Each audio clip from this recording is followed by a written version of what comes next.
Muy buenos días, ¿cómo están? ¿Cómo están todos? Vamos a ir dando comienzo a la clase de hoy. Ya me confirman que se escucha, así que muy buenos días para todos. Vamos a hablar el día de hoy. Vamos a hacer una pequeña, un pequeño cambio. La clase de hoy era cáncer colorectal y colon. Es un tema bastante importante y bastante extenso también. Vamos a dividir este seminario en cáncer de colon, que lo vamos a hacer el día de hoy, y que además le agregué un poco la parte de pólipos colónicos y un poco de genética, que es lo nuevo de estos temas, y vamos a hacer otra, que es hacer más de cáncer de recto, porque hay que ampliar algunos aspectos, hablar de neoadyuvancia, indicaciones quirúrgicas y tácticas, que son bien diferentes para lo que es la patología rectal. Entonces, yo después vamos a hablar con los coordinadores y le voy a poner la fecha con tiempo para que sepan cuándo damos la otra parte de cáncer de recto. Pueden ir haciendo algunas preguntas, disculpen que la tengo que ver allí, entonces algunas capaz las contesto un poco después, no hay problema. Eh, y bueno, como les decía, vamos a ampliar la pantalla. A ver si la podemos ver en pantalla completa. Ahí está, perfecto. Bueno, entonces vamos a hablar de cáncer de colon y pólipos colónicos. Mi nombre es Eduardo Delgado, yo soy asistente de la Clínica Quirúrgica A, Facultad de Medicina del piso 10, desde ya que estamos abiertos a recibirlos si tienen alguna duda puntual, ningún problema, pueden visitarnos acá en el piso, que estamos todos los días y bueno, podemos discutir alguna cosa que quede de las dos presentaciones.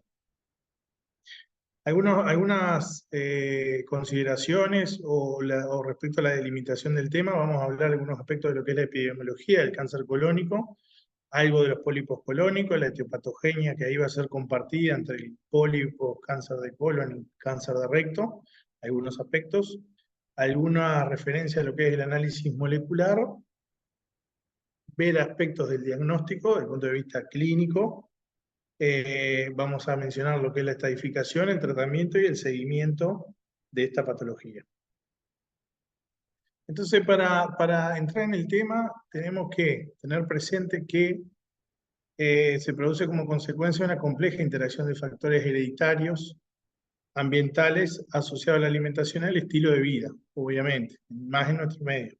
En 2020 ocupa el tercer lugar en incidencia, luego solamente del cáncer de mama y del cáncer de pulmón.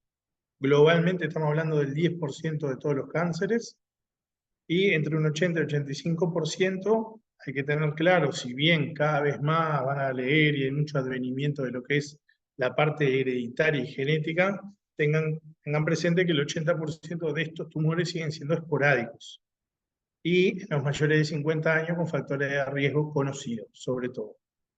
Uruguay es el segundo país de América con mayor incidencia, o sea que estamos frente a una patología que es muy importante tener presente y profundizar en la lectura de ella, ¿no? Acá algunos de los aspectos que les mencionaba, estamos hablando del 10% global del 2020 de todos los tumores. En Uruguay, junto con Argentina, presenta un patrón similar a lo que son los países desarrollados en cuanto a incidencia. Tiene una alta incidencia, como dijimos, y existen programas de detección precoz de la enfermedad. Dentro de estos existe el Programa Nacional de Control, actualizando sus últimas guías que están próximos a ser publicados. Existe el Programa Nacional de Control de Cáncer, que es este que les estoy mostrando, y la Guía Práctica de Tamizaje de Cáncer Colorectal del 2018. Estas guías están próximas a actualizarse. Tengan presente que se puede revisar para ver precisamente en qué pacientes o a qué edades y con determinados factores de riesgo o con determinadas patologías previas, cuándo hay que empezar los programas de control y de screening. Y haciendo referencia entonces ya a lo que es primero una idea o una revisión de los pólipos y después vamos a pasar en sí mismo al cáncer colónico. Desde el punto de vista de los pólipos, existe una predominancia de tejido que protruye hacia la luz de este órgano. Esa es, si se quiere, la definición. Es importante, por supuesto, a nivel de los pólipos, analizar el tamaño, la morfología y la sospecha clínica, y suelen ser en general asintomáticos. ¿Por qué hablamos de pólipos en una presentación de cáncer de colon? Y bueno, porque muchas veces se ha estudiado, y la enorme mayoría son precedidos de lesiones polipoideas, que tienen diferentes características anatomopatológicas, algunas tienen más riesgo de desarrollar un cáncer maligno, y lo vamos a ir eh, mencionando y viendo cuál es el estudio y el tratamiento de estos pólipos. El diagnóstico histológico muchas veces determina la conducta. ¿Por qué? Porque dependiendo del tipo de pólipo al que nos enfrentemos, algunos van a tener indicación de control, otros indicación de cirugía, y a veces la indicación de cirugía de un pólipo termina siendo una colectomía arreglada. Entonces, es importante el estudio de esta patología también. Los adenomas se definen como neoplasias benignas de tejido de epitelio glandular con algún grado de displasia, y esos son las verdaderas lesiones premalignas. Sepan que existen diferentes grados de displasia leve, moderada y severa, y la forma de presentación de los pólipos puede ser de tipo sésilo o de tipo pediculado, como se ven en las imágenes. En la imagen más a la derecha es un tipo de adenoma pediculado. La histología en general son tubulares, casi el 80%. El velloso es un 5%, que si bien no es de los más frecuentes, tiene importancia en cuanto a la probabilidad de malignidad que tiene, y luego hay una asociación de los dos que es el túbulo velloso. Presentan más atipía los vellosos, y estos son los que tienen más riesgo de desarrollar cáncer, y la displasia, como mencionamos, puede estar dentro del pólipo y ser el verdadero precursor o la verdadera lesión premaligna, y ahí tenemos displasia de tres tipos: leve, moderada y severa, o displasia de alto riesgo, que a veces en el control de estas lesiones polipoideas, dependiendo del grado de displasia que asocian, va a ser el riesgo que tiene de progresar hacia un tumor o una patología maligna oncológica, y ahí eventualmente decidir su tratamiento. El 50% de los adenomas vellosos mayores de 2 centímetros presentan alguna célula neoplásica. Ahí tienen que tener o recordar que los vellosos, si bien no son los más frecuentes, son los que tienen más chance de tener o de evolucionar hacia una patología maligna. Los pólipos pueden contener carcinoma in situ o carcinoma intramucoso, células que son células atípicas que infiltran la lámina propia. Adenocarcinoma puede tener, que son células malignas que penetran más allá de la muscular de la mucosa. Un pólipo, por ejemplo, un pólipo pediculado en un sector, también un cécilo, en un sector puede tener o ya asociar un carcinoma in situ o incluso un carcinoma invasor en alguna parte de ese pólipo. Los pólipos hiperplásicos, que son otro tipo de pólipos, no son los adenomatosos, tienen un tamaño reducido, y esos son los que tienen poco riesgo de malignización. La clasificación se clasifica en lesiones polipoideas y se usa la clasificación de Haig para las polipoideas, y para los sésiles la clasificación de Kikuchi. Acá tenemos cómo son y cómo ven el grado de infiltración que eventualmente puede tener un adenocarcinoma, tanto en un sésil como en un pediculado. A simple vista ya se dan cuenta la diferencia. Si bien los dos son carcinomas invasores, como se ve acá en rosado, en forma de cuña, no compromete, por ejemplo, un pediculado, no compromete la submucosa en un estadio precoz, como sí lo hace el velloso que se ve en esta imagen, que rápidamente penetra y ya compromete la submucosa, teniendo implicancia en la invasión ganglionar, en el pronóstico y en la sobrevida de la enfermedad. Bien, esto es la misma clasificación. La importancia del estudio del pólipo, en donde radica que los adenomas colónicos, solo el 1% presentará lesiones malignas, pero hay que estudiarlo, clasificarlo, ver el tipo, ver el tamaño, controlarlo, tomar biopsia histológica para ver si tienen o no tienen en un sector del pólipo invasión, o ya se transformó en un carcinoma invasor, tanto in situ como invasor, y todos los tumores que invaden la muscular requerirán obviamente cirugía, ¿no? Los tumores sésiles tienen afectación ganglionar en un 2, 8 o 23%, según esta clasificación, que fue la que mencionamos anteriormente. Obviamente que el carcinoma que está dentro de un pólipo, cuanto mayor invasión tenga en profundidad, su mucosa muscular, mayor va a ser la probabilidad de compromiso ganglionar, y obviamente que va a aumentar su estadio y su pronóstico. La etiopatogenia del cáncer de colon. ya pasando lo que es no solo de las lesiones polipoideas, sino de todo el cáncer de colon.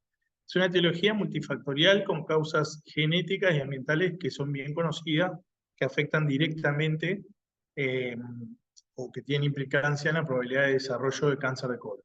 El 70% son de tipo esporádico, como dijimos. Hay mucho, mucho de genética cuando lean esto y mucho de desarrollo desde el punto de vista hereditario, pero si bien hay mucho, no deja de ser los esporádicos, los que tienen, los que aparecen en los mayores de 50 años, con lesiones precursoras, con causas genéticas y mentales que están bien conocidas en nuestro medio y bien desarrolladas, son los que aún siguen siendo los de mayor frecuencia.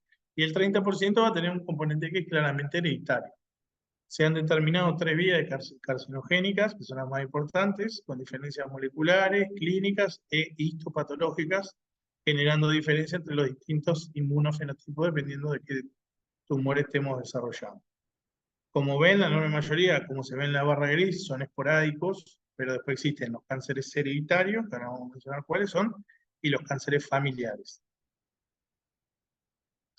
Los hereditarios, o sea, hablando de ese grupo, de esos 30%, que no son la mayoría, pero que son muy importantes en cuanto a su estudio, identificación y eventualmente conductas dirigidas y tácticas y terapéuticas que pueden ser individualizadas dependiendo del tipo de tumor, presentan mutaciones que son de tipo germinal, o sea que son determinados genes que se afectan e incrementan la susceptibilidad o la capacidad de desarrollar un tumor, un cáncer de colon en este caso.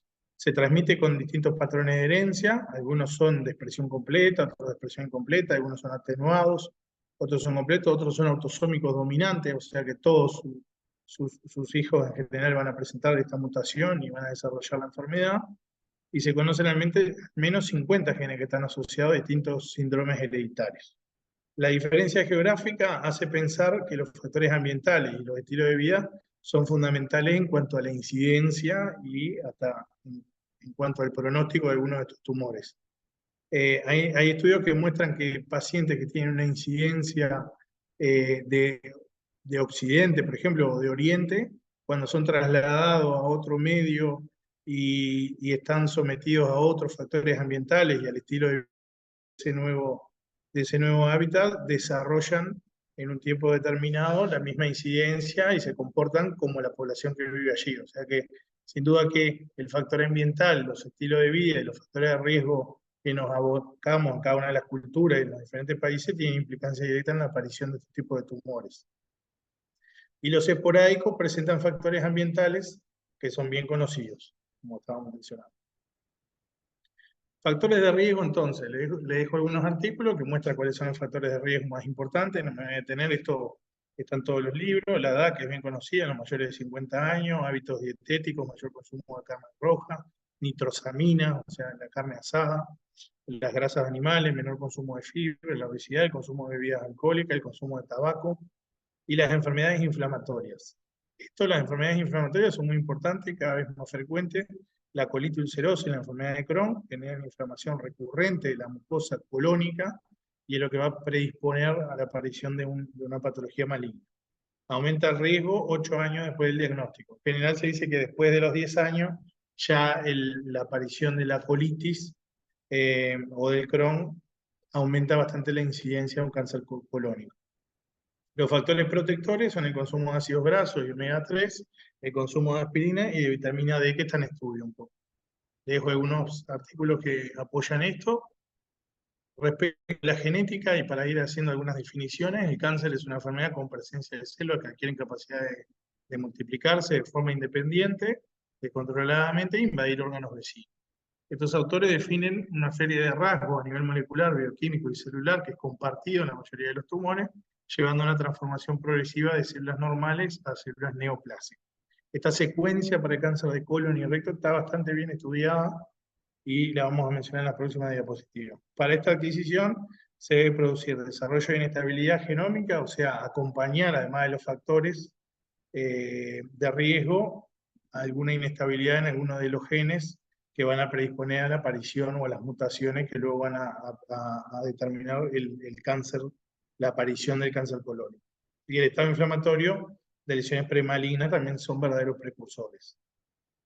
Estos tumores son complejos, la inestabilidad genómica se genera por alteraciones de varios tipos genéticos, y algunos de ellos son protoncogenes, otros son oncogenes y otros son genes supresores de tumores, que cualquiera de ellos puede mutarse y predisponer a la aparición de adenomas o de cánceres colon. Los oncogenes son genes que promueven el crecimiento celular autónomo sin necesidad de señales, o sea, son una verdadera lesión de activación o una señal de activación para la proliferación celular, y los supresores de tumores, en este caso, si están mutados, pierden su función, que es acelerar el proceso de división celular y llevar las células que presentan algún tipo de mutación a la apoptosis. Conlleva, obviamente, que la aparición de un cáncer de colon conlleva, además de factores higiénico-dietéticos, ambientales, de la edad, los factores de riesgo que fuimos mencionando, lleva a una acumulación de mutaciones, tanto en protoncogenes, oncogenes y genes supresores de tumores, que terminan teniendo como vía común o como fin la aparición de una neoplasia, en este caso a nivel colónica, pero esto se puede aplicar a muchos otros tipos de tumores. Bien, ¿cómo se genera entonces? Los tumores se desarrollan luego de mutaciones y alteraciones moleculares puntuales. La mayoría surgen a partir de la secuencia adenoma-cáncer, no son mutaciones de novo, o sea, aparece sobre un adenoma previo. ¿Qué características tiene? Las características que mencionamos en pacientes mayores de 50 años, con adenoma tubulares, bueno, mucho más el otro tipo que el velloso que lo mencionamos. Esos son los que tienen la verdadera lesión premaligna, donde va a sentar luego el cáncer y transformarse en un carcinoma, primero in situ y luego invasor. Eso muchas veces el screening, tan importante en nuestro medio, porque tiene una incidencia tan alta, y puede diagnosticar lesiones precursoras de malignidad, que son pólipos en este caso, que no tienen todavía carcinoma en su mucosa, pero que no lo sabemos hasta que no lo resequemos y lo mandemos al estudio anatomopatológico, y muchas veces eso es la mejor prevención del cáncer colónico, colorectal en realidad. ¿Por qué? Porque en definitiva estamos tratando la lesión precursora donde en el futuro va a sentar el tumor maligno. Y acá ven una serie de genes que se van mutando, genes APC, inactivación del APC, el CARRAS que se activa y va transformando una mucosa normal en una mucosa patológica, en lesiones premalignas, en adenomas y en carcinomas que asientan primero de tipo in situ, luego de tipo invasor, y luego la aparición de metástasis. Ven que es una sumatoria, además de los factores de riesgo y la edad, una sumatoria de diferentes genes de distintos tipos que se van acumulando para llevar hacia la aparición del cáncer. Bueno, entonces acá hay un poco más de la misma explicación: inestabilidad cromosómica, supresores inactivan algunos genes como el P53, y aquí hay activación de oncogenes como el gen KRAS, por ejemplo, generando cambios a nivel histológico. Cada uno de esos genes está bien vinculado a cada una de las secuencias de las lesiones premalignas o precursoras. Mutaciones del gen APC que hace aparecer los adenomas. Los adenomas pueden ir modificando su histología, si tienen mutaciones de KRAS, de otros tipos de genes y de diferentes grupos, y alteraciones del P53 que van transformando el adenoma en adenomas avanzados, en los cambios histológicos que van a hacer luego, van a predisponer a la aparición del tumor, a la displasia, como dijimos. Acuérdense que un pólipo puede tener diferentes grados de displasia, y que en general es una displasia que va progresando hasta transformarse en una displasia severa y luego transformarse en un carcinoma. Y bueno, la mayoría de los esporádicos también siguen esta vía, ¿verdad? O sea, nosotros dijimos que habían hereditarios y esporádicos, que no quiero que se confundan. El 70% sigue siendo esporádico, pero igualmente por ser esporádico, además de los factores higiénicos, dietéticos, ambientales y los factores de riesgo, aparecen las mutaciones que se van acumulando en distintas líneas germinales y van generando la aparición del adenoma y eventualmente del cáncer, ¿no? Y la mayoría de los esporádicos siguen esta vía, esta serie de mutaciones asociadas a lo otro. Y después ya hay síndromes, que son, por ejemplo, el síndrome de la poliposis adenomatosa familiar, o mutaciones germinales. Ahí la mutación ya es germinal del gen APC. Pero esto de pólipos, la enfermedad polipósica familiar, la vamos a desarrollar dentro de los hereditarios. Estos son otra cosa que van a leer, que es importante, que cada vez está más en boga, la inestabilidad de microsatélites que los pacientes que las lesiones precursoras malignas tienen, acumulan errores a nivel de los microsatélites, que son secuencias que se van repitiendo y agregando y van haciendo los cromosomas más pesados, y todas las células que que aparecen a partir de la célula progenitora van a tener la secuencia esta, que cada vez además con la replicación se va reproduciendo y aumentando la cantidad de satélites que son inestables. Entonces acumula errores en los microsatélites de los genes MMR. Los microsatélites son secuencias cortas de base de nucleótido, presente en el 80% del síndrome de Lynch. Síndrome de Lynch es un tipo de síndrome que aparece dentro de los hereditarios, ¿tá? Y aparece solamente esta secuencia repetida en un 15% de los esporádicos. Son más frecuentes en el colon derecho, hay mucho estudio de frecuencia, de incidencia, de dónde asientan, de dónde no las mutaciones, y se ve que actualmente el cáncer de colon ha tenido un auge en el estudio de estos marcadores y de la identificación de cada una de las mutaciones, dónde son más frecuentes dependiendo dónde asiente el cáncer de colon, si es del lado derecho, del transverso o del lado izquierdo, ¿verdad? Eso va a tener además implicancias en cuanto a la terapéutica, que cada vez es más dirigida a dependiendo de dónde asiente cada uno de los tumores.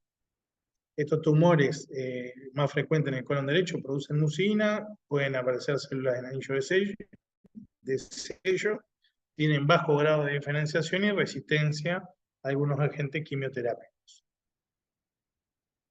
El fenotipo metilador o la vía cerrada, que es otra vía de aparición de mutaciones de cáncer colorectal, está recientemente descrita y presenta características moleculares distintivas, que tiene mayor tasa de mutación del gen BRAF y menor en P53. Al activarse el gen BRAF, un gen que van a ver y van a leerlo bastante seguido, se inhibe la apoptosis de la célula, entonces la célula se sigue replicando con todas esas mutaciones genéticas.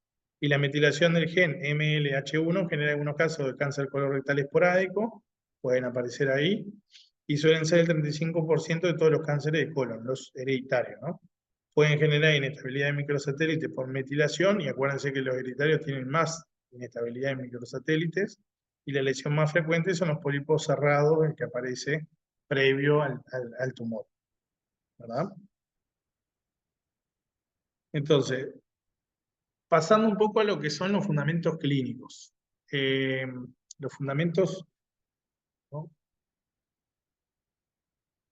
Los fundamentos clínicos. Implementación de mejoras en el diagnóstico genético, o sea, cada vez más el cáncer colónico tiene estudios que se pueden hacer ya desde la fibrocolona. Empieza de la fibrocolona, se puede hacer el análisis de algunas mutaciones genéticas que van a identificar mejor o explicar mejor qué células son o qué mutaciones son las que presenten, según la topografía en la que estén, y ver a qué agente quimioterápico o anticuerpos monoclonales se le puede asociar a los tratamientos para ayudar a mejorar la sobrevida.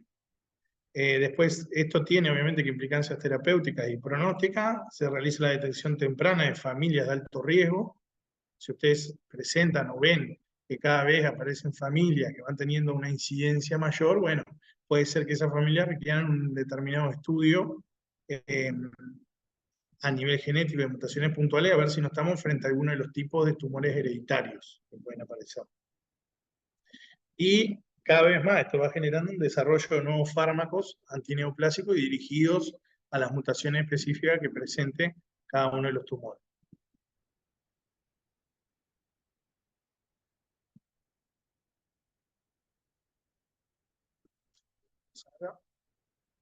Ahí está.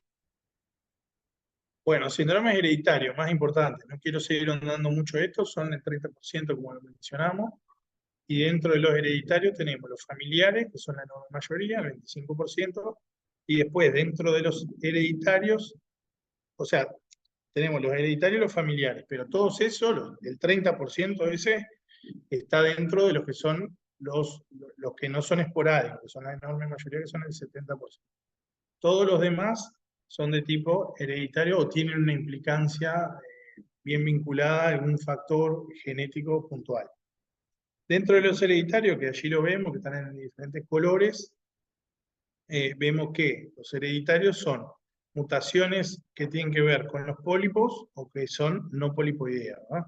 Lo que tienen que ver con los pólipos son sobre todo adenomas, y ahí tenemos esta enfermedad que es la poliposis adenomatosa familiar, que se expresa genotípicamente con mutaciones de gen APC y fenotípicamente con más de 100 pólipos. Eso sería la poliposis completa, la que se expresa, que se hereda además de forma autosómica dominante, y que todos los hijos lo van a tener del paciente que lo presente, pero existen también otras formas que son enfermedades polipósicas que son atenuadas, que pueden no tener tantos pólipos. Algunos de estos pólipos, imagínense, van a desarrollar cáncer en alguno de ellos y predisponer casi en un 100% a la aparición de cáncer colónico.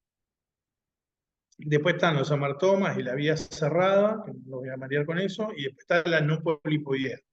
La no polipoidea típica es el síndrome de Lynch. El síndrome de Lynch, para su diagnóstico, tiene que tener las mutaciones genéticas típicas y además los criterios de Amsterdam. Los que no lo cumplan, pero tengan mutaciones que son claramente identificadas, van a pasar a los cánceres familiares, que no tienen la posibilidad de hacer un diagnóstico específico de alguno de estos, pero que tiene una alta incidencia en toda la familia, queda agrupado en ese 25%. El diagnóstico entonces, ¿cómo se diagnostica un cáncer de colon? El diagnóstico puede presentarse de manera asintomática, o sea, el paciente no tiene ningún síntoma, ningún tipo de síntoma. ¿Por qué? Porque, bueno, en nuestro medio se hacen métodos de screening, están bien pautados en las guías que le pasé anteriormente, cómo se realiza, dependiendo de la edad y los factores de riesgo que tenga cada paciente, y se realiza un screening y se encuentra una lesión, que a veces puede ser directamente ya un cáncer colónico, o una lesión premaligna formada de no. Que se biopsia y bueno, se va a ver el tipo histológico, un análisis y estudio genético, y con eso se va a tomar diferentes conclusiones en cuanto al tipo que sea, qué implicancias o qué terapéutica necesita. Y por la presencia, o se puede diagnosticar por la presencia de síntomas o signos clínicos que son propios del tumor, que van a depender de la localización. Lo que tiene el tumor de colon es que tiene sectores que dan clínica muy tardíamente, sobre todo el colon derecho, sectores del colon izquierdo con rápido crecimiento o un crecimiento no muy importante del tumor, ya puede dar síntomas muy floridos, incluso una oclusión intestinal, y que van a depender entonces todos sus síntomas de dónde se vayan localizando, del tamaño que tengan, obviamente, y hacia dónde crezcan, porque si crecen de forma, si se exteriorizan, dan determinados síntomas, y si comprimen la luz y dan oclusión, dan otra sintomatología bien diferente. Y si presentan o no presentan metástasis, o bueno, el estadio en el cual se encuentre, si es un estadio muy avanzado, puede dar sintomatología propia de su estadio muy avanzado. Y después se puede manifestar, dijimos entonces, como screening, como forma de presentación, dependiendo si es derecho, transverso o colon izquierdo, o eventualmente puede aparecer como alguna de las complicaciones, con alguna de sus complicaciones. ¿Cuáles son? La oclusión intestinal, el sangrado, los tumores que sangran, muchas veces termina siendo la manifestación clínica que te lleva en la evolución después a pedirle una fibrocolonoscopía y diagnosticar el tumor, pero ese tumor ya está complicado, o sea, se está manifestando de esa forma, algunos se pueden perforar y otros fistulizarse.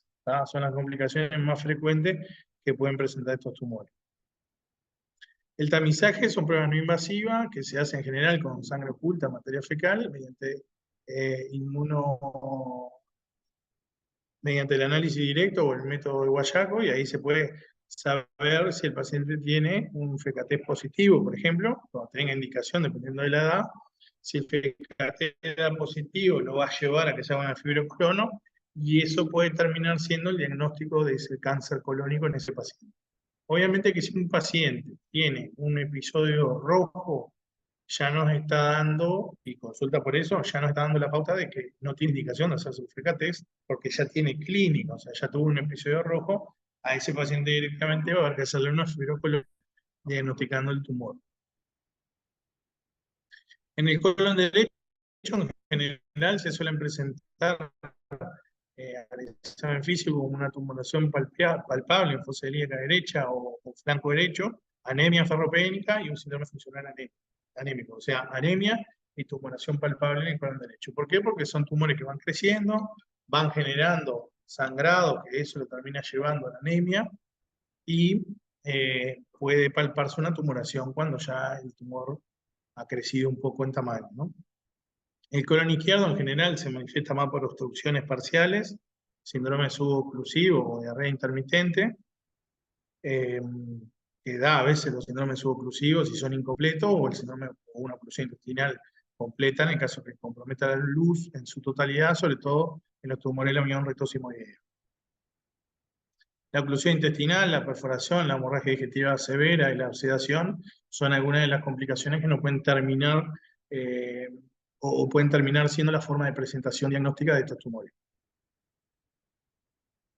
El diagnóstico, como ya sabemos, el diagnóstico de un cáncer de colon es clínico. Esto es muy importante. El diagnóstico es clínico, imagenológico, endoscópico y de certificación anatomopatológica. El que termina certificando un tumor de colon es el análisis histológico, ¿verdad? Es el que termina certificándolo. ¿Quién nos va a dar el análisis histológico en general? La fibrocolonoscopía, salvo que un paciente se opere por una complicación de tipo oclusivo, por ejemplo, y se tuvo que hacer una resección. Pero si no, en general, la fibrocolono la que nos va a tomar muestras histológicas y certificar el tumor el que estamos, o el que se presenta. Además, la fibrocolono va a permitir algunas cosas, que son, por ejemplo, es un estudio preciso, accesible, localiza el tumor, porque nos va diciendo la distancia a la cual se encuentra, sabemos si es colon izquierdo, transverso, colon derecho, eh, toma las muestras, que lo que nos va a permitir certificar el diagnóstico, puede además nos da la posibilidad de resecar pólipos y puede detectar neoplasias sincrónicas, o sea, tener un tumor y además una neoplasia sincrónica, que son dos o más tumores primarios distintos diagnosticados en el mismo momento o en menos de 6 meses. Y se debe valorar desde el ano hasta el ilium, pasar la válvula ileocecal y valorar el último sector ilial. Puede no ver pólipos o tumores precoces hasta en un 10%, a veces no lo diagnostica o no, obviamente que es un estudio que es técnico dependiente, ¿no? El endoscopio va progresando, uno va mirando la mucosa colónica y bueno, una lesión muy pequeña puede pasar desapercibida. Por eso a veces, si los pacientes persisten en la clínica, puede necesitar requerir una nueva endoscopía en la evolución. Y la colonoscopia virtual es una herramienta la cual disponemos, no la utilizamos de forma tan frecuente, pero es bueno mencionarla.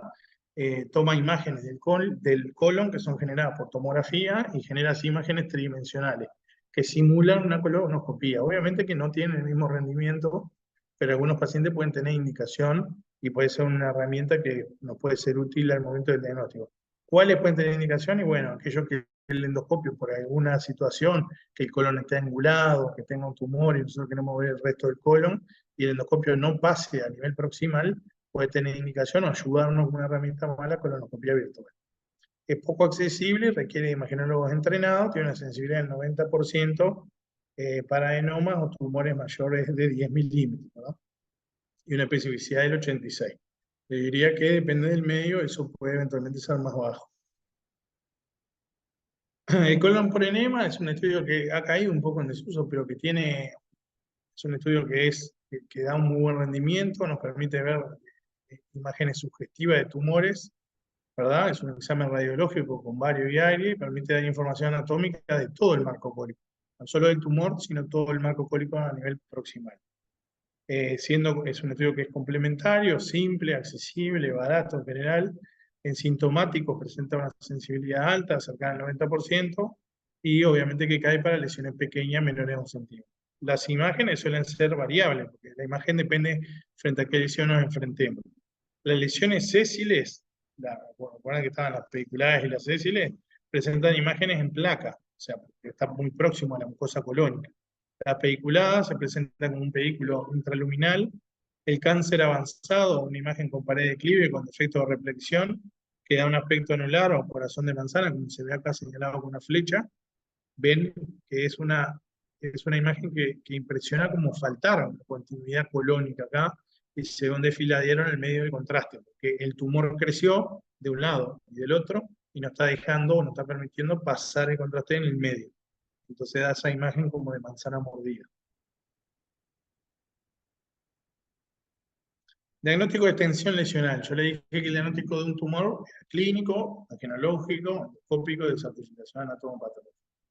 El diagnóstico clínico, y ya lo mencionamos, el imagenológico, además de diagnosticarnos el tumor, nos va a dar es de suma importancia poder realizar los estudios imagenológicos porque nos va a dar una idea de la extensión lesional. A nosotros nos importa mucho el tumor, pero nos importa también qué tan extenso es en lo loco regional y en lo sistémico, ¿verdad? Entonces la tomografía nos va a dar una muy buena idea de eso.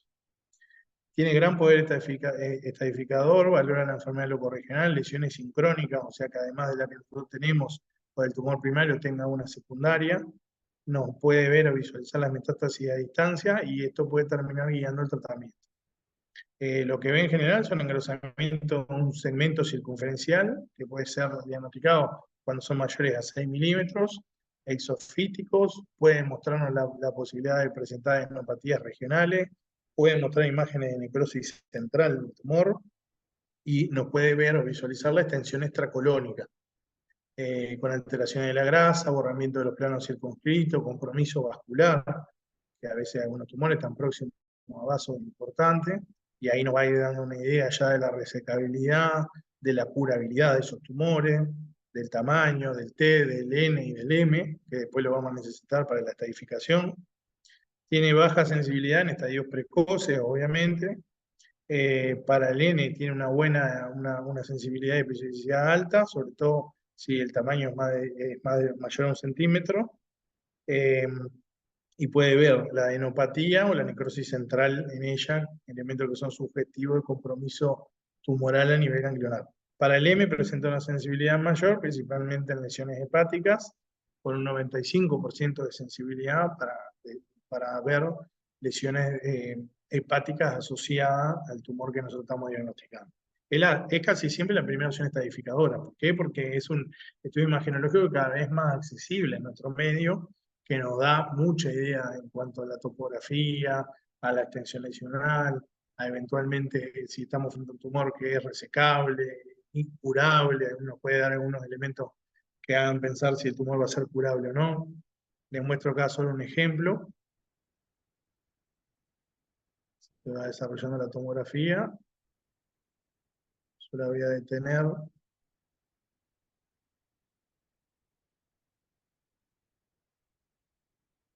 Miren cómo se ve a nivel de colon transverso. Ahora lo voy a mostrar acá. Quédense tranquilo que lo voy a parar por acá. Miren cómo se ve esta imagen acá, que veníamos viendo el colon transverso en continuidad, y de repente vemos una pared francamente engrosada, una luz que casi no existe, nos cuesta mucho pasar el contraste de ese nivel, se ve una imagen bien central, en continuidad con el colon, y que actualmente o proximalmente no presenta oclusión, pero que estaría próximo por tener poco desfiladero en su luz. Bien, solo un ejemplo, muchos otros. Vamos a pasar a hablar de la resonancia. La resonancia es un estudio que no es invasivo, no es ionizante, permite obtener imágenes en un plano sagital, axial y coronal, en secuencia T1 y T2. Vamos a hablar en la resonancia de hiperintensidades o hipointensidades, pero la resonancia a veces puede tener indicación, pero en general para tumores colónicos propios no es un estudio que lo usemos con tanta frecuencia. Tiene mucho más indicación en el recto, que va a ser motivo de la otra charla. Signo de mal pronóstico, obviamente que va a ser la extensión extramural, la invasión venosa, la afectación ganglionar, infiltración peritoneal. Aumenta la precisión en el diagnóstico de lesiones hepáticas. Lo que sí es muy bueno en la resonancia es si a la tomografía le quedan dudas de alguna imagen eventualmente hepática, la resonancia es un muy buen estudio y sería el de primera línea para diagnosticar su etiología, ¿verdad? O para aproximarnos a la etiología de esas lesiones hepáticas. Eh, bien, seguimos.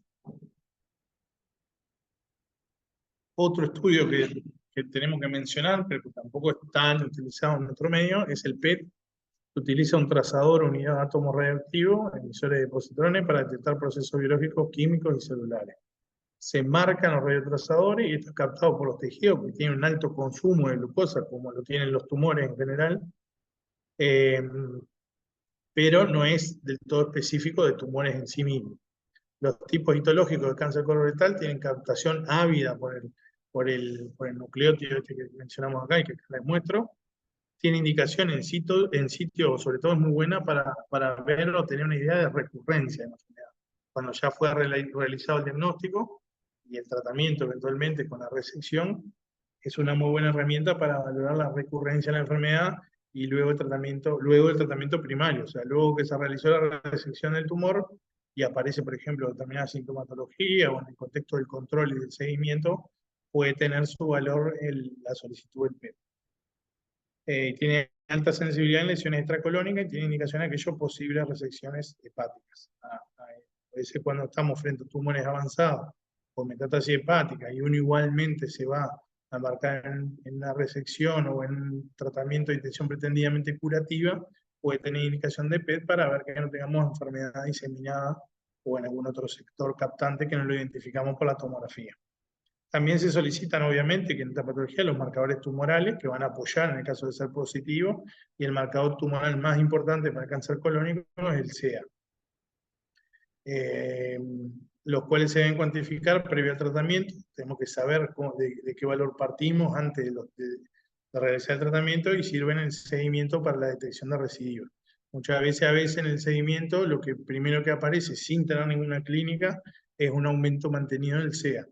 Eso nos está orientando a que existe enfermedad residual en algún lugar que no lo podemos objetivar porque no tiene clínica, pero no podemos apoyar en estos estudios, por ejemplo, para después identificarlo, pero nos da una sospecha de que puede haber tumor que está expresando este antígeno carcino coronario. La estadificación entonces permite describir, como mencionamos que la tomografía la utilizábamos y por qué es importante estadificar los tumores, porque permite describir el alcance de la enfermedad, en qué estadio se encuentra, tiene implicancia en el pronóstico y en el tratamiento. Se diseminan por vía linfática estos tumores y hematógena también, contigua y transperitoneal. Permite identificar, o el primer sitio de diseminación de los tumores colónicos en general es el hígado. Con hallazgos radiográficos, endoscópicos e intraoperatorios, se va generando lo que es el CTNM, que es la clasificación del T, que no va a decir el tamaño tumoral, el N de compromiso ganglionar, y el M si tiene o no tiene metástasis. Pero se hace primero una estadificación previa a realizar un tratamiento. Luego después se va a hacer el PTNM, que es cuando ya tengamos analizado sí, pues el anatomopatólogo, los ganglios, y bueno, y ahí el tamaño tumoral, el tipo histológico, las mutaciones genéticas, y ahí vamos a generar otro tipo de estadio, el que sería el definitivo. Y con el estudio, entonces como le decía, con el estudio de la pieza anatómica vamos a generar lo que es el PTNM. Esto, el tener el TNM, nos va a permitir poner al paciente en determinados estadios, ¿verdad? Que los estadios los vamos generando con una sumatoria de lo que es el T, de lo que es el N y de lo que es el M, y ahí vamos teniendo los diferentes estadios, 1, 2, 3 y 4. Determinantes pronósticos, algunos determinantes pronósticos. O sea, yo tengo un tumor de colon, no todos son iguales, ya lo analizamos desde el punto de vista genético, que son bien diferentes, desde el punto de vista de la presentación clínica, desde el punto de vista de la imagenología y del compromiso locorregional a la distancia que pueda tener. Vimos que podemos discutir o no si hay que hacerle algunos estudios específicos y pasaríamos a lo que es ya el tratamiento. Cuando tengamos el tratamiento nos vamos a encontrar frente a un tumor que muchas veces tiene distintas topografías, diferentes características histológicas, diferentes grados de invasión tumoral, locorregional, y todo eso te va hablando de lo que es el pronóstico de cada uno de los tumores, que nunca va a ser igual uno con otro, aunque sea el mismo tipo histológico, asiente en el mismo lado del colon. Dependiendo de todas estas otras cosas, se va a determinar el pronóstico para cada uno de los tumores. Existen depósitos, o sea, ¿qué puede generar una determinante pronóstica? ¿O cuáles son algunas de las más importantes? La generación o la presencia de depósitos tumorales, que pueden ser pequeños, en el mesenterio, en la grasa pericólica, sin estar en nódulos linfáticos en sí mismos, pero su presencia igual se va a considerar como nódulos positivos. La extensión local, que va a dar compromiso o no de la serosa, donde el compromiso menor a 1 milímetro se toma como un T4A. Recuerden que el T4 que se divide en el cáncer de colon en T4A y T4B. que te termina dando un estadio diferente.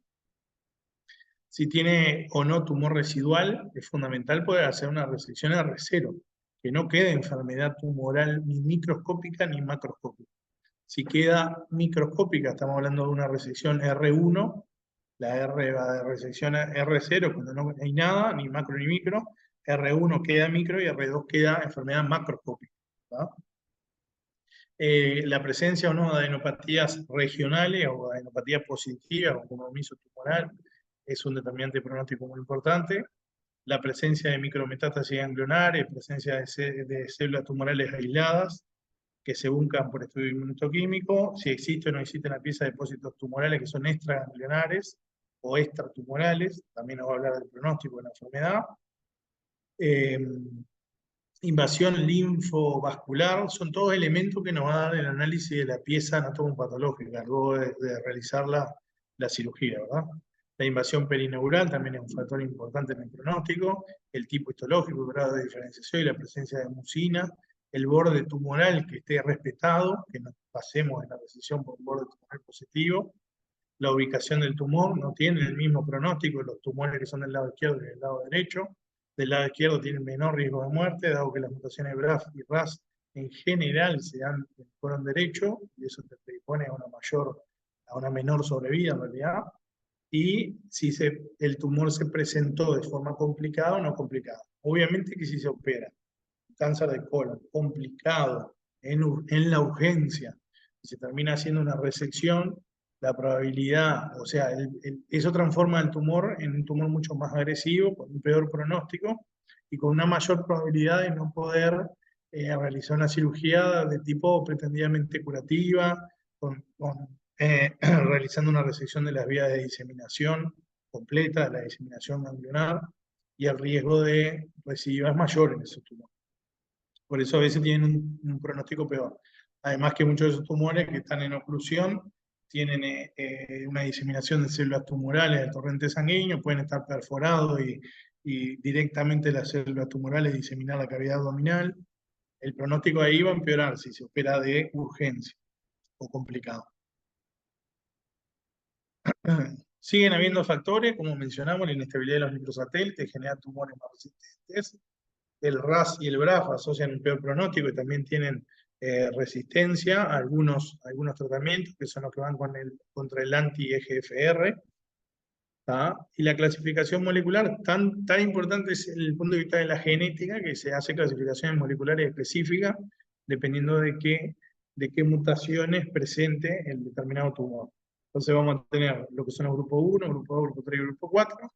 Cada uno de esos se analiza según qué mutaciones tiene y qué probabilidad de caer en un grupo u otro, y eso tiene tratamientos que son dirigidos, ¿verdad?, a cada uno de los grupos que pertenezca al tumor. Fíjense en qué se está en esto, ¿no? Se está en el análisis histológico, en la identificación de las mutaciones genéticas, en la clasificación dependiendo de la mutación en cada uno de los grupos, en los tratamientos dirigidos, en el pronóstico que está cegado por a qué grupo se pertenece o no pertenece determinado tumor. Obviamente que va todo esto asociado a la resección del tumor, pero son cosas muy importantes que cada vez se analizan más. Tratamiento entonces, el tratamiento del cáncer colónico multidisciplinario e individualizado. Se tiene que discutir siempre en un comité de tumores que esté dirigido o especializado en el tratamiento de la patología colorectal. El objetivo es curar o controlar la enfermedad locorregional. La cirugía es el único tratamiento pretendidamente curativo, a veces termina resultando el mejor paliativo, pero para lesiones pequeñas, a veces el tratamiento endoscópico puede terminar siendo el tratamiento curativo, ¿verdad? Lo que se puede hacer por endoscopía consiste sobre todo en la resección de lesiones con baja probabilidad de metástasis, ganglionares, y los métodos como reseca o de resección de las lesiones precursoras son la polipectomía, la mucosectomía, la resección de la submucosa. Desde el punto de vista del tratamiento quirúrgico, se planifica según el estadio clínico y la localización donde esté el tumor. Si está en el colon derecho, transverso, colon izquierdo, va a tener diferentes tácticas quirúrgicas, ¿verdad?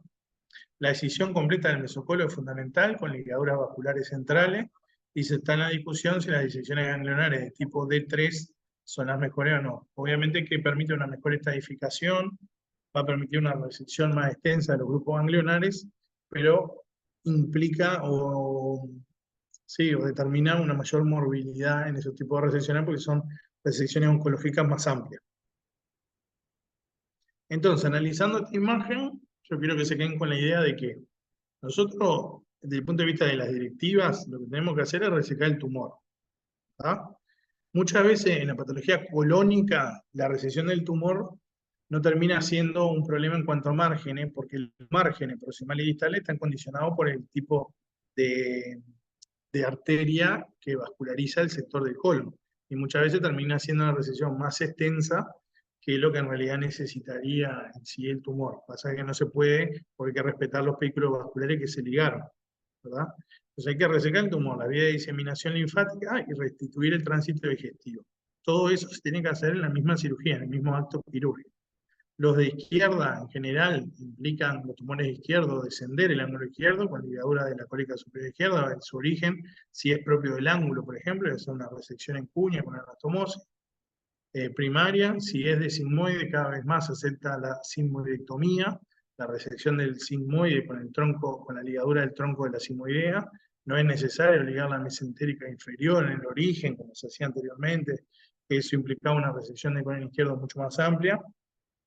Para el derecho y el transverso, cabería la movilización completa del mesocolon, ligadura de los vasos derechos, que iría la ilio-bicipopendicular cólica, la cólica media si está, y la cólica superior derecha, que son ramas derechas de la cólica media, y en los tumores transversos se puede ligar la cólica media en su origen, es una resección del transverso, con una anastomosis colocólica que a veces intentamos evitarla, entonces a veces si es del colon transverso del lado, sobre todo derecho, se puede hacer una colectomía derecha, una colectomía derecha extendida, y ahí llevar el tumor. ¿Extendida en qué? En transverso, ¿no? Porque la colectomía derecha no tiene por qué extenderse en la resección del transverso. Y bueno, y tener el concepto de resección ampliada o extendida. Si locorregionalmente un tumor compromete estructuras que son resecables, tanto del lado derecho, transverso o izquierdo, se puede hacer una resección ampliada. Por ejemplo, ¿ampliada en qué? En medallón de pared, ¿tá? Y eso no va a cambiar nuestra intención pretendidamente curativa. El cáncer de colon lo permite, hacer tumores ampliadas, resecciones ampliadas en diámetro, digamos, y las resecciones extendidas son en longitud. Se extiende, por ejemplo, ¿a qué? Al colon transverso, o la resección de todo el colon izquierdo si lo necesitaría, ¿tá? Si lo necesitara. Pero bueno, más o menos mostrando este esquema, ustedes pueden ver que las ligaduras vasculares que nosotros vayamos realizando son las que van a condicionar el sector de colon que tenemos que resecar y cómo va a tener que ser la anastomosis, ¿no? En este caso, si hace una colectomía derecha, la anastomosis va a tener que ser una ilio transverso anastomosis para dejar el tránsito restituido en la misma cirugía. Y bueno, la disección de 3 es lo que les estaba mencionando. Los de 3 son disecciones completas de todos los ganglios linfáticos regionales, pero que en la colectomía derecha se hace la disección, va por el tronco de la vena mesentérica superior, pero necesariamente le genera mayor morbilidad al paciente. Y hay muchos estudios que, si bien tuvo un gran auge en la D3, muestran que la sobrevida es la misma, realizando resecciones de tipo de 2 que de 3. O sea que muchos cirujanos prefieren no agregar la movilidad o el desafío técnico que implica esa resección central tan extensa. En el transverso se resecan ganglios de la arteria cólica media y la mesentérica inferior, preservando la misma. En el caso que se haga una de 3, y en el sigmoide se resecan los ganglios alrededor de la raíz de la arteria mesentérica inferior, si se hiciera una resección, como le decía, de tipo de 3. Bueno, y la linfadenectomía se determina con hallazgo preoperatorio, intraoperatorio, la profundidad de invasión, los ganglios comprometidos, y dependiendo de cuántos ganglios tengan comprometidos y del T, es lo que nos va a estar dando el estadio, ¿verdad? Recuerden que los estadios se hacían con el T, con el N y con el M. Ahí, dependiendo de cuántos ganglios nosotros cosechemos y cuántos sean positivos, vamos a tener el N. Y ahí vamos a poder ir realizando lo que son los diferentes estadios, que después lo vamos a asociar al M, ¿no? Si el M fue positivo o fue negativo, M0 o M1. Esto es un artículo que discute un poco lo de las resecciones de 3 que les mencionaba. Y bueno, y esto es un algoritmo para mostrarles algunas de las cosas que tenemos o cómo nos manejamos frente a las metástasis hepáticas colorectales. Las colorectales son un tipo de metástasis en que nosotros le damos mucha trascendencia porque su resección o la positividad de metástasis hepática no necesariamente nos habla de que es una lesión incurable, todo lo contrario. Si nosotros resecamos la metástasis hepática y la enfermedad está allí, no está de forma sistémica, no está diseminado a distancia, la resección del tumor primario y de la metástasis hepática puede igualmente llevar a un tratamiento pretendidamente curativo. Entonces, las resecables, que son las M1A, va para la resección quirúrgica temprana. Las potencialmente resecables son las que se puede asociar quimioterapia de forma neoadyuvante.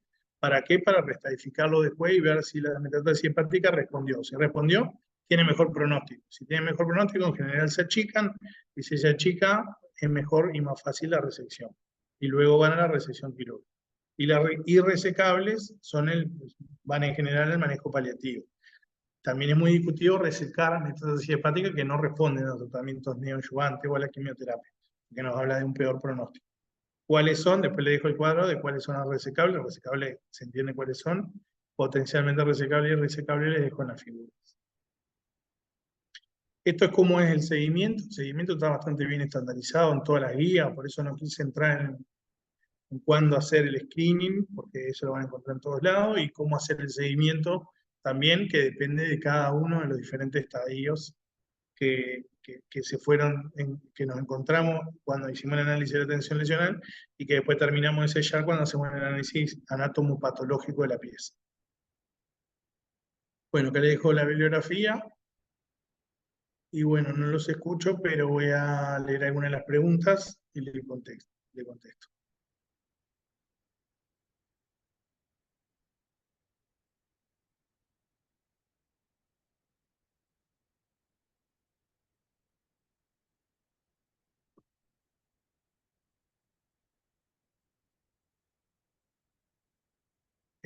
Acá hay una pregunta interesante, si en un estadio M1A, o sea, si tiene metástasis hepática, se puede hacer todo en un mismo tiempo operatorio. No lo dije, es importante, o sea, se puede hacer. El tratamiento que decimos en un tiempo sería resecar el tumor primario y las metástasis hepáticas. Eso sería en un tiempo. En 2 tiempos sería resecar, por ejemplo, el tumor primario, si tuviera complicado o sintomático, hacer la quimioterapia, por ejemplo, y después ir a resecar la metástasis hepática. O a veces se puede incluso, si el tumor no está complicado, hacer la resección primero de la metástasis hepática, que es ahí donde se juega el pronóstico, porque la enfermedad, lo que va a condicionar el pronóstico es el compromiso sistémico. Entonces, algunos autores prefieren el tratamiento inverso, o sea, empezar por la metástasis y después tratar el primario. Pero bueno, contestando un poco eso, en realidad se podría hacer todo en un mismo procedimiento. Son cirugías complejas, ¿no? Cirugías largas, estamos hablando de colectomías, son cirugías mayores, técnicamente son desafiantes, tenemos el tema después de la anastomosis, agregarle la morbilidad o a veces incluso otro abordaje para sacarle la metástasis en el mismo acto, a veces resulta técnicamente complejo, pero se puede, claro que se puede en una misma cirugía. La diapositiva, determinantes pronósticos, esa pregunta no la entiendo mucho.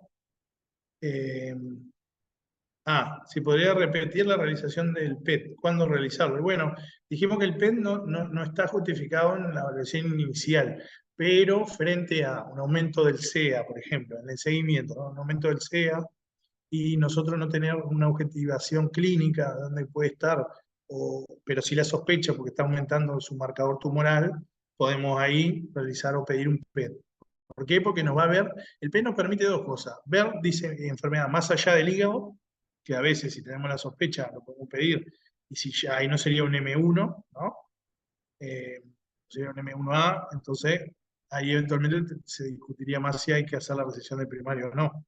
Eso nos puede condicionar el PET. Y lo otro que para lo que nos ayuda mucho es para cuando ya está tratado. Nosotros lo estamos siguiendo y aparece enfermedad residual. En algunos otros tumores que son mucho más agresivos, la aparición de enfermedad residual podría condicionar la terapéutica, porque lo podría transformar en paliativo. Pero en el colon, si es posible, la resección de una agresiva, puede igualmente seguir en la línea de la intención pretendidamente curativa. Otra pregunta, si los tumores sangran intermitentemente, ¿qué probabilidad de que un FKT dé negativo teniendo un tumor de colon? Y bueno, ahí está el problema del FKT. O sea, el FKT, nosotros necesitamos que justo tenga una lesión premaligna, un tumor, y que además el microsangrado nosotros lo detectemos en el momento que hacemos el test. Pero ese es el problema del test. O sea, puede justo no haber sangrado en ese momento y darnos negativo, pero en realidad estamos frente a un tumor que es positivo. O sea, frente a la presencia de un tumor. ¿Se entiende? Lo que yo le aclaraba es que si tiene un episodio rojo, del tipo que sea, a nivel colónico, ya tiene indicación de fibrocolón. No hay que volver a hacer el FKT, porque además el FKT le puede dar justo negativo y en realidad no ser un buen método, ¿entienden? O sea, y no estar mandando la fibrocolón que hay que mandarla. Otra pregunta, no se entiende si en el tratamiento se hace colostomía y después se reconstruye el tránsito, ya según un cabo distal con proximal en la primera cirugía. No, en el caso de los tumores de colon derecho, izquierdo en su gran mayoría, en la enorme mayoría de los tumores colónicos, nosotros hacemos una cirugía de intención pretendidamente curativa. Resecamos los ganglios y restituimos el tránsito, todo en la misma cirugía. La anastomosis que necesite, a veces iliocólica, colocólica, colorectales, ¿tá? Si sacamos el sigmoide, todo eso lo hacemos en la misma cirugía. Algunos, cuando se opera de urgencia, que están obstruidos, que están perforados, eventualmente se puede resecar el tumor y ahí no se puede reconstruir en situaciones donde los cabos sean discordantes, donde haya inflamación, infección, peritonitis. Ahí lo mejor es hacer una colostomía y después se restituye el tránsito en una segunda instancia. O a veces se hace una colostomía proximal para poder hacer la quimioterapia. Bueno, en fin, hay algunas indicaciones de situaciones en las cuales la colostomía se podría hacer para sacarlo, pero casi siempre se hace para sacarlo del episodio de urgencia o porque no se puede anastomosar porque el tumor se operó de urgencia, ¿verdad? Entonces ahí las ostomías podrían tener su indicación, pero si no, intentamos resecar el tumor y ya restituir el tránsito en la primera. Eh, un compañero estuvo por España y vio una colectomía izquierda laparoscópica. Aquí la elección es igual, sí, colectomía laparoscópica se hacen por láparo sin ningún problema, sigmoidectomías también, con anastomosis colorectal en el mismo acto quirúrgico. En ese sentido, creo que no hay diferencia.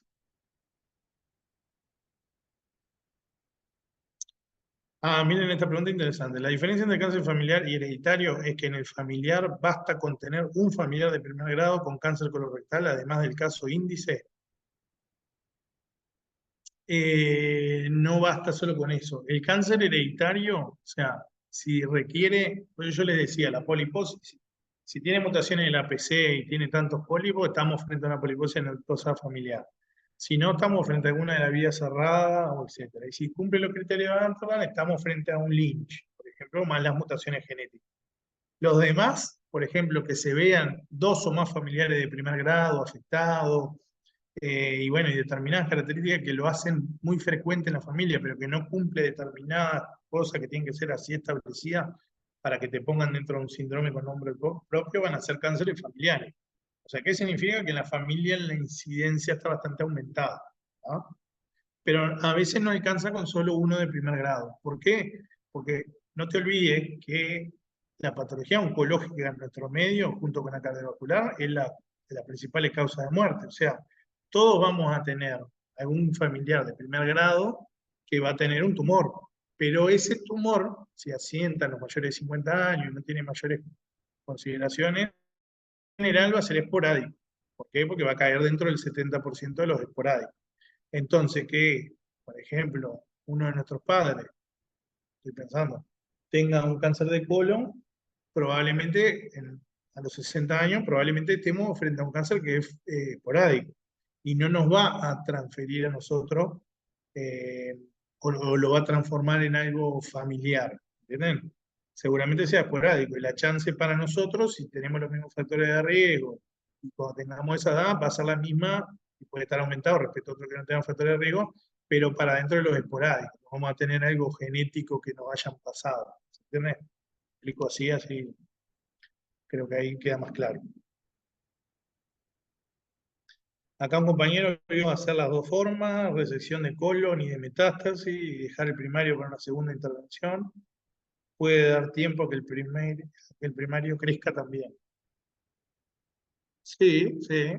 Resecar sí, pero ahí lo importante es que la metástasis es donde se está jugando el pronóstico, en la metástasis. Ahí es donde se juega el pronóstico. Entonces a veces empieza por la resección de la metástasis y no dentro de mucho tiempo se va a operar el primario. Cuando el paciente mejore y clínicamente esté para otra cirugía, se reseca el primario. ¿Tá? Neoadyuvancia quimioterápica no se usa en colon.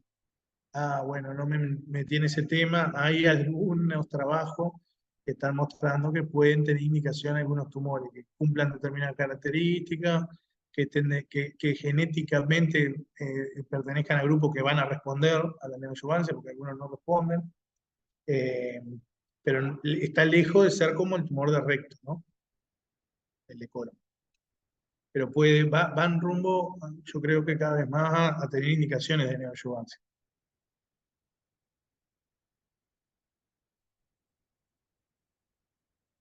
De forma anual por los primeros 5 años. Después algunas cosas del pronóstico que está en las guías del seguimiento está toda esa información, pero es clínico, con marcador tumoral, está bien pautado cada cuánto se hace. Y bueno, frente a alguna alteración se piden estudio imagenológico y o fibrocolono. Fibrocolono también hay que hacer a los 6 meses y al año, pero eso está todo pautado donde yo les pasé las guías.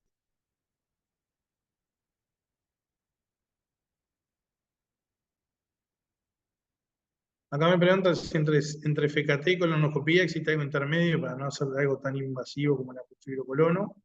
Cada vez hacen más fibrocolono, dejan de ser tan invasiva como antes, con menos complicaciones, pero estudios genéticos como en general no se hace, salvo que tengas una genética clara o florida, ¿no? Que justifique hacerlo.